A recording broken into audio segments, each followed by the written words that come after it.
नमस्कार साथियों। कल से मेरे खिलाफ एक स्क्रिप्टेड कैंपेन चलाया जा रहा है। सेम भाषा, सेम बातें, सेम आरोप। ये कोई कोइंसिडेंस नहीं है, बल्कि एक कोऑर्डिनेटेड अटैक है। पहले मैंने सोचा कि मुझे इसका जवाब नहीं देना चाहिए। फिर लगा कि कहीं एक झूठ को 100 बार बोला जाए तो कुछ लोग मान ना लें।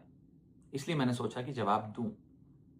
आम आदमी पार्टी ने 3 आरोप लगाते हुए ये कहा कि इन 3 आरोपों की वजह से हम राघव चड्ढा को पार्लियामेंट में बोलने का मौका नहीं देंगे।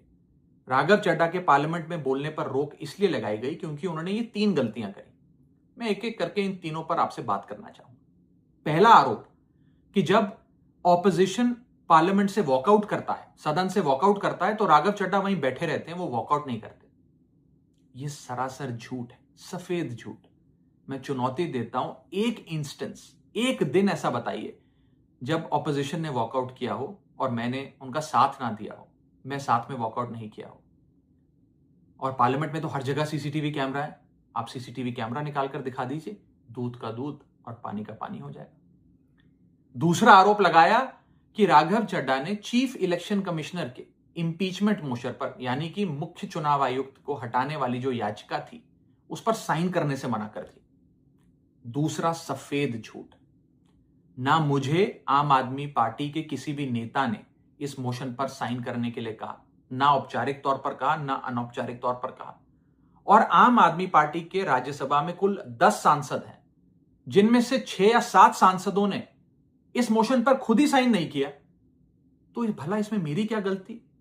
खाली सारा दोष मुझ पर ही क्यों मढ़ा जा रहा है? और इस मोशन के लिए राज्यसभा में कुल 50 सिग्नेचर चाहिए होते हैं, यानी कि 105 विपक्षी सांसदों में से मात्र 50 सिग्नेचर से ये याचिका पूरी हो जाती। तो इतना शोर क्यों? और तीसरा आरोप जो मुझ पर लगाया गया वो ये था कि राघव चड्ढा डर गए हैं और इसलिए वो बेकार मुद्दे उठाते हैं। पहली बात मैं बता दूं कि मैं पार्लियामेंट में शोर मचाने, चीखने, चिल्लाने, माइक तोड़ने या गाली देने नहीं गया। मैं वहां पर जनता के मुद्दे उठाने गया हूं, लोगों की बात करने गया हूं। और मैंने कौन सा मुद्दा नहीं उठाया?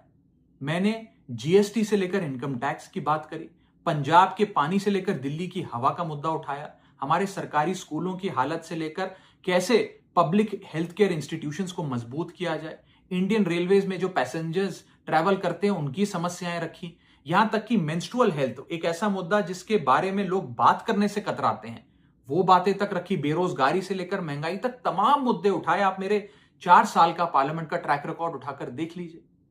और मैं पार्लियामेंट में इंपैक्ट क्रिएट करने गया हूं, मैं पार्लियामेंट में रकस क्रिएट करने नहीं गया।